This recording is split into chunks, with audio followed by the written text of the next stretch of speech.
Allez, aujourd'hui, direction Paris pour un nouvel épisode.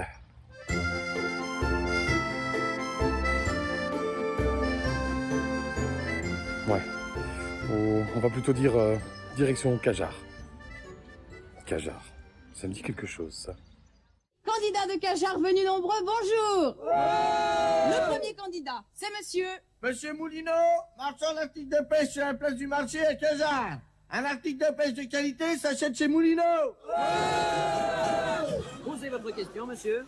Alors, est-ce que le schmilblick est-il vert? Non, monsieur, à quoi pensez-vous? Un ver de terre de chez Moulineau. Allez, direction Hôtel de la Pérade, des gîtes et des gens, c'est maintenant.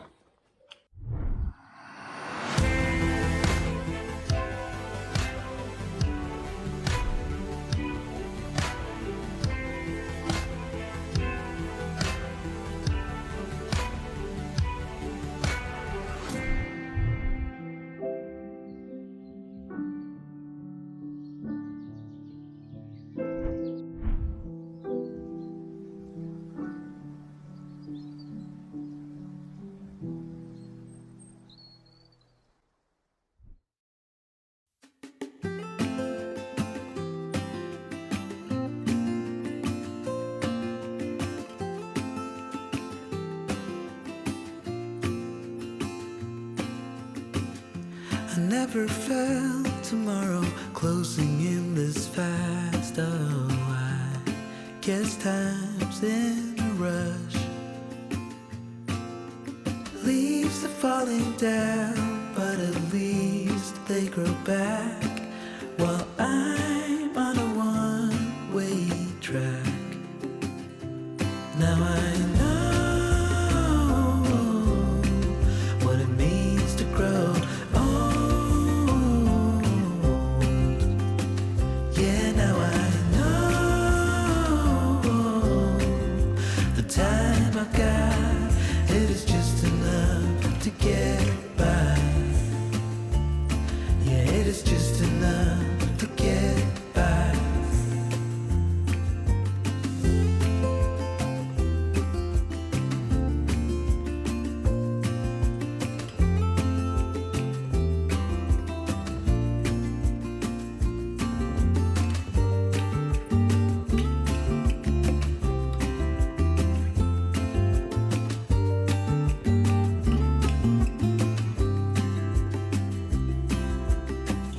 Sometimes I understand I'm making all the wrong demands in life. It never pays in the end.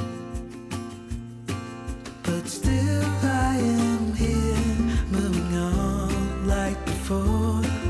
I'm yearning to reach the shore. Now I know what it means to grow.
On était précédemment sur Châlons-en-Champagne, donc il y a la voie de Namur-Vézelay, où on faisait en donativo l'accueil pèlerin, où on avait 2 chambres, et pratiquement, on va dire, tous les soirs, on avait entre 1, 2, 3, 4 pèlerins qui étaient chez nous.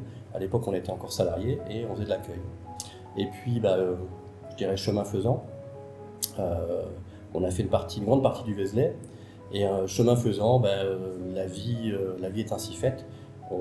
La crise de la cinquantaine nous a dit, tiens, il faut qu'on change de vie. Et dans les recherches, on avait un fil conducteur qui était, il faut qu'on soit sur un GR. Et un jour, on a été contacté par une agence qui a dit, mais voilà, franchement, j'ai ce qu'il vous faut, vous allez voir, c'est magnifique, vous allez tomber amoureux. Et... Bon, en fait, on avait arrêté d'accueillir quand on était à Châlons parce que les enfants étaient arrivés et que la maison était trop petite pour à la fois les enfants, les pèlerins, et puis à gérer, c'était plus possible. Et on avait dit, si un jour on devait faire autre chose de notre vie, l'expérience et les rencontres magnifiques, c'est petit le mot, les super rencontres qu'on a faites en accueillant les pèlerins, ça nous avait marqué. On s'était dit, si un jour on doit faire autre chose, on était plutôt branchés sur ça.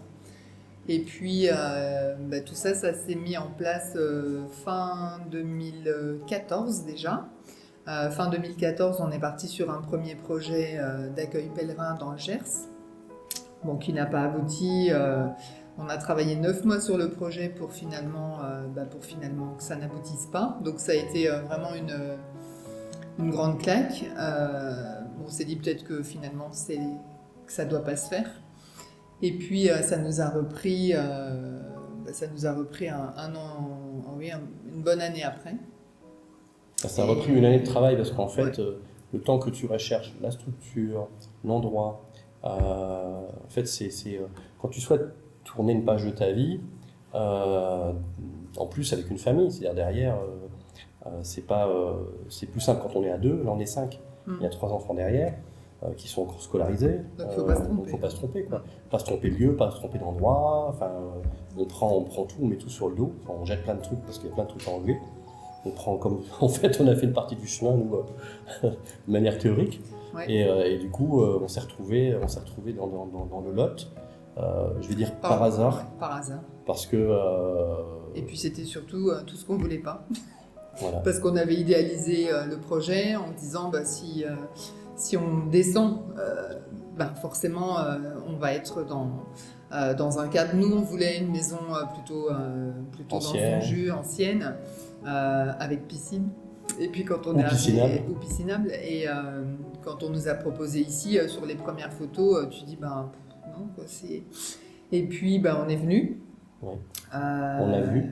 Et puis quand on est arrivé et qu'on a vu les extérieurs, on s'est dit est-ce qu'on est très exigeant? Est-ce que puis on s'est dit allez, on y va. De toute façon, on voulait être sur le chemin, on peut pas être plus sur le chemin. Donc c'était ça notre fil conducteur. Le reste, la piscine, tant pis, et le fait que ce soit récent, tant pis. C'est peut-être pas la priorité. Et puis finalement aujourd'hui, tous les clients qu'on reçoit, qu'ils soient pèlerins ou pas. Sont unanimes, quoi. Le site il est super beau, on a un point de vue sur Cajar qui est magnifique, on a réussi à créer un lieu apaisant, on a tout fait pour, on a réussi à créer un lieu apaisant, accueillant. On a la chance que la structure offre énormément d'espace personnel. Donc l'idée c'est que chaque personne qui arrive puisse s'approprier des espaces qui vont devenir les siens, qui peuvent en plus devenir collectif ou semi-collectif. C'est-à-dire il n'est pas rare que l'avantage qu'on a, c'est comme les chambres sont côte à côte, qu'on a réussi à créer avec les ganivelles, avec la végétation, avec des choses, des espaces qui sont à la fois continus mais qui sont en rupture. C'est pas rare d'avoir des personnes qui du coup sont de terrasse à terrasse. Donc, on va dire, je vais faire une comparaison peut-être bête, mais comme un camping, où tu as ton voisin qui prend l'apéro, tu te dis tiens je prends ma chaise, puis je vais à côté, on va tailler le bout de gras, ça joue aux cartes, et ça devient des gens qui jouent aux boules. C'est pas le lieu est un lieu qui est relativement ouvert et complètement atypique. Et là, ce qu'on ressent aujourd'hui, c'est que par contre, il devient unanime. Et ça, c'est rassurant. C'est-à-dire que quand on dit unanime, c'est que les personnes qui passent chez nous, soit elles aiment, soit elles n'aiment pas. Si elles n'aiment pas, elles restent pas. D'ailleurs, des fois, il y en a certains qui passent et qui disent « Oula, je ne veux pas loger ici, je me casse, c'est pas ce que je recherche. » Et puis, tu as ceux qui tentent, et tu en as même à un moment donné qui restent. Donc voilà. Heureusement d'ailleurs. Et puis c'est un lieu qui est, comme on l'évoquait, c'est un lieu de grande mixité, puisque on est hôtel, on est gîte, on est restaurant. Valérie a son centre de relaxation à Manoué avec les massages. Donc c'est-à-dire qu'on a des populations qui sont à la fois des professionnels, des touristes. Des familles en vacances. Des familles en vacances, des marcheurs, des cyclistes et des pèlerins. Et on a tout ça, ça fait une espèce de grande famille le soir au restaurant, et c'est vrai que souvent la terrasse ça devient en fait t'as toujours quelqu'un qui a marché un petit bout, alors qui a pas forcément fait le chemin mais qui a randonné, donc ou alors ça reste pour beaucoup un mystère, le chemin de Saint-Jacques, pourquoi vous le faites, ou est-ce que c'est difficile. Moi j'ai toujours eu envie de le faire mais j'ai jamais osé, donc en fait le soir c'est vraiment des discussions de partage, et voilà, c'est vraiment ce dont on pouvait rêver de mieux, quoi. Donc on a des chaises qui bougent, on a des tables qui bougent, on a des gens qui bougent. L'autre jour, c'était un commercial qui vient régulièrement. Il y avait un groupe de pèlerins qui était super joyeux et tout, et sur la fin du repas, ils l'ont embarqué pour boire la goutte, quoi. Il est venu d'ailleurs parce qu'il a trouvé ça. Et il voilà. revient maintenant à cause de ça. Donc c'est vraiment des moments super, des moments de partage et d'échange qui sont super. Voilà, donc pour les raisons qui font qu'on est arrivé ici un beau matin de la fin de l'année 2016. Ouais, voilà. Avec un camion Ben qui a fait en disant voilà, allez maintenant, on range tout, on attend. Faites tout rentrer là-dedans. Voilà. Voilà. Au niveau de notre état d'esprit ici à la Pérade, donc on est vraiment sur une dimension familiale, spontanée, naturelle. On est vraiment sur un accueil en toute simplicité, mais On essaie d'être bienveillant surtout. ouais, dans la bienveillance. Ouais. Enfin, dans le respect de la personne humaine. Parce que La personne humaine est la plus précieuse des richesses. voilà, ça c'est vraiment une phrase qu'on aime beaucoup. Quand t'as quelqu'un qui dit soyez heureux, Ouais. Ouais. Voilà. Merci, quoi. t'as gagné. On ne fait pas de l'accueil pèlerin à un moment donné si on n'est pas dans une démarche comme celle-ci, c'est pas possible. C'est même impossible. Parce que on ne peut pas ne pas avoir cette bienveillance, cet attachement à l'autre, cet attachement, ce respect de la personne humaine. Voilà. Et c'est vrai qu'on s'efforce à tout à chacun d'être le plus attentif possible. Et chaque jour passant, c'est, on va dire, une petite conquête, parce qu'effectivement, chaque jour passant, désormais, pas régulièrement, mais ça arrive qu'on nous dise, voilà, on a trouvé chez vous ces éléments d'attachement, parce que on a trouvé ça, c'est réfléchi, c'est pensé, enfin voilà, et c'est ce qui nous fait beaucoup vraiment de plaisir. Petite attention, voilà. Tu vois, dans les chambres, on a des, j'appelle ça des bacs à chaussures. Bon, là, il pleut, ils arrivent, les chaussures, oui, tu les laisses dehors, sauf que c'est humide, donc elles vont pas sécher. Donc on a des plaques à chaussures à l'intérieur pour qu'ils puissent entrer les chaussures dans les chambres sans pour autant... donc c'est des choses basiques, mais chaque chambre a un petit étendoir à linge avec des pinces à linge. Tu parlais du camping tout à l'heure. Hier, voilà, c'était ça. Tu avais les soutiens-gorge, les chaussettes, les caleçons qui pendaient. Et, ça m'a fait rire, que je me suis... Bon, on est habitué, et puis on est dans la convivialité. Et personne n'est gêné, même les clients qui sont là en séjour. Ça les choque pas. Moi, j'ai envie de dire qu'on accueille vraiment avec notre cœur. Alors certes, c'est notre gagne-pain, c'est notre outil de travail. Donc il y a forcément une relation commerciale à un moment ou à un autre. Mais franchement, avant cette démarche commerciale, c'est vraiment dans une démarche d'accueil bienveillant et d'accueil avec le cœur. Enfin, en ce qui me concerne. Alors, l'avantage aujourd'hui, c'est qu'on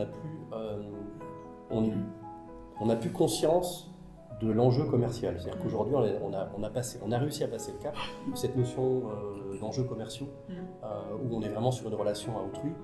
Et j'irais même plus loin, c'est que dans le projet initial, la complexité, c'était qu'on associe les enfants et que on puisse, nous, aujourd'hui, ne pas avoir de problématique, par exemple, quand il y a du monde qui passe, qui nous pose des questions, qui viennent nous déranger, qu'on soit contraint de faire les devoirs avec eux lorsqu'il y a du monde, qui viennent faire le bisou, voilà. Et aujourd'hui, je trouve qu'on est complètement détendu. On n'est plus complexé par rapport à tout ça, parce que de toute façon, c'est notre vie, c'est notre vie. Famille. Et puis c'est tout. Enfin, effectivement, c'est notre vie, c'est notre manière d'accueillir. Et il faut que tout un chacun puisse comprendre que dans cette relation, s'ils veulent pas ça, faut qu'ils aillent au Mercure, au Novotel ou sur ailleurs, ou des trucs comme ça, mais pas ou ailleurs, peu importe, mais pas chez nous. Quoi. Et puis notre chien. Voilà. Alors, tes défauts. On va raconter pour tes qualités. De toute façon, c'est mon anniversaire. Ouais, c'est pour ça. J'ai intérêt à faire super gaffe parce que faut pas que je me plante. Allez, non, mais... je sais, t'inquiète, je t'en voudrais pas. De quoi? Alors, tu es en qualité, tu es hyper affective, voilà. Tu es très humaine, très perspicace. Dans tes défauts, tu es... Je vais y aller doucement. T'es ronchon. Enfin, c'est pas ronchon, c'est... J'ai un sale caractère. Ouais, voilà. Un caractère de cochon ardennais. Un peu comme le mien, mais voilà. Après, les défauts, c'est presque compliqué. Hein. Bon. Je sais, Je vais pas dire que t'en as pas beaucoup, mais ils sont gommés par les qualités. Enfin, en fait, j'ai pas le temps de voir tes défauts actuellement. Oui, mais Peut-être qu'avant, t'as pu les voir. Oui, mais avant, je m'en fous. Sinon, on serait plus ensemble. Donc voilà. Ouais. Oh, je sais pas. Non, oui, je suis chiante. Non, enfin, c'est pas... Non, t'es pas chiant, t'as ça le caractère. C'est derrière, voilà, c'est une capacité parfois... Des fois, un petit peu de mauvaise foi, quand même. J'allais le dire de toi. Donc du coup, Voilà. Moi, je vais commencer par les défauts. Ouais. Donc, un petit peu de mauvaise foi. Tu n'as pas souvent tort. J'ai souvent raison. C'est pas pour autant que tu as souvent raison, mais tu n'as pas souvent tort. Et puis après, tu viens mettre le bazar dans mes petites affaires et après, ça, j'aime pas trop. Mais sinon, c'est tout dans les défauts. Dans les qualités... ah non, des fois, tu t'emportes... des fois, tu t'emportes... Par la foule. Par la foule des... Tu t'emportes pas forcément à bon escient. Ça monte vite dans les tours. Ça redescend, mais ça monte parfois vite pour pas de bonnes raisons. Et puis, les qualités, t'en as beaucoup. T'es quelqu'un de très courageux, très travailleur, très entreprenant. T'as toujours plein d'idées à la minute, donc très créatif. Tu veux épouser? Très bien organisé. Hein, tu veux épouser? et puis je t'aime. Voilà. Donc, on se marie? Pour tout ça. Bah ouais, je veux bien. Oh. Allez. On se marie? Et je t'aime pour tout ça. Et puis pour plein d'autres choses, mais surtout pour tout ça. Ouais. Et puis pour la belle famille qu'on a créée. Et le chien? Et le chien. Il fait partie de la famille, le chien.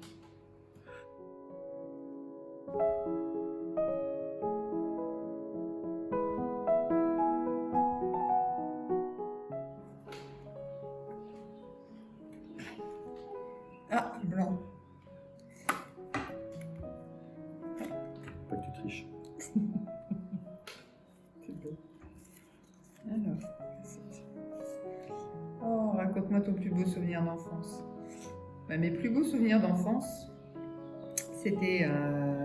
Alors, ils sont multiples, hein, parce que j'avais des grands-parents, les parents de ma maman, et notamment mon grand-père, qui étaient des gens extraordinaires, qui se sont aimés, je les ai toujours vus s'aimer. Donc, pour moi, c'était vraiment extraordinaire, parce que... donc, lui était très grand, et elle était toute petite, espagnole, avec un petit caractère bien sanguin comme il fallait. Et j'ai passé chez eux des vacances, des moments voilà. Je pense que quand ils sont partis, alors c'est un moment émouvant parce que autant d'années encore après, donc ils étaient très croyants. On allait à la messe tous les dimanches, c'était galère quand on est petit parce que la messe c'est pas rigolo quand on est petit. Et puis ils étaient très pointilleux sur la sieste, donc on a fait des heures de sieste à s'enquiquiner avec mon frère parce qu'on n'avait vraiment pas envie de faire la sieste. Mais à côté de ça, on a fait vraiment beaucoup de choses avec eux et je garde d'eux, voilà, c'est l'amour et le respect mutuel qu'ils avaient l'un envers l'autre. Et quand ma grand-mère est partie, j'ai tellement vu mon grand-père dans la peine, la tristesse la décomposition totale et l'isolement, que c'est quelque chose qui est toujours resté. Même si après, ben voilà, il s'est reconstruit, enfin, il a réussi à surmonter et à passer à autre chose, même si elle était toujours là, mais voilà, c'est spontanément ce qui me vient dans mes plus beaux souvenirs d'enfance. C'est cette vie avec René et Jeanne, voilà. À toi, mon petit chéri. Oh, C'est une rose. rose. Hop. Alors Je pareil. savais que t'ailles pas tricher. Ouais. Ouh. Voilà. Bah, lis la question. Oui, oui, bien sûr. Alors, pour toi, que veut dire le mot amour? Ouh. Alors, après la déclaration du m'as faite. Attention. Ah ouais, ouais. Ah ouais. Alors déjà, la première chose, il y a déjà l'amour que je porte à mon épouse. Ça, c'est une certitude. Celle que je porte à mes enfants. Puisqu'il m'a quand même fallu 7 ans pour déclarer... Non, pas pour te déclarer. bah, Quand même. pour demander à m'engager. Ouais, ouais. Ah oui. Ah ouais, ouais. Oui. Ouais, il a fallu 7 ans pour la demande en mariage. C'est le chiffre 7. C'est le chiffre 7, oui. C'est à la fois simple et en même temps compliqué, parce qu'on en a parlé un peu tout à l'heure. L'amour, c'est vraiment ce que l'on porte à l'égard de l'autre. Alors, je vais mettre de côté l'amour de soi, parce que de toute façon, sinon ça va être un peu égocentrique. C'est plutôt l'amour pour les autres. Et c'est cette notion de don partagé. Voilà. Je te donne et je reçois, et ce que je reçois, je te le redonne. Et ce, à l'infini. C'est bête. Mais non, c'est vrai en plus. Non, mais oui. C'est vrai qu'en fait, tu démultiplies. En fait, c'est tiens, justement là derrière en plus, tiens. C'est se partager. C'est se partager. C'est voilà, c'est il est de l'autre côté. Et voilà. Et c'est comme le bonheur, c'est la seule chose qu'on peut donner, et on est certain qu'en le donnant, eh ben, il va se démultiplier, se partager. Voilà. C'est ce qui permet la fraternité entre les hommes, c'est ce qui permet l'union entre un homme et une femme, c'est ce qui permet la relation entre les parents et les enfants. L'amour, c'est vecteur de paix. Après, c'est quoi? Ouais, c'est ça. C'est le respect de l'autre, la compréhension de l'autre, le partage avec l'autre, et donc, je vais dire, la communion avec l'autre.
L'amour est un vecteur de paix.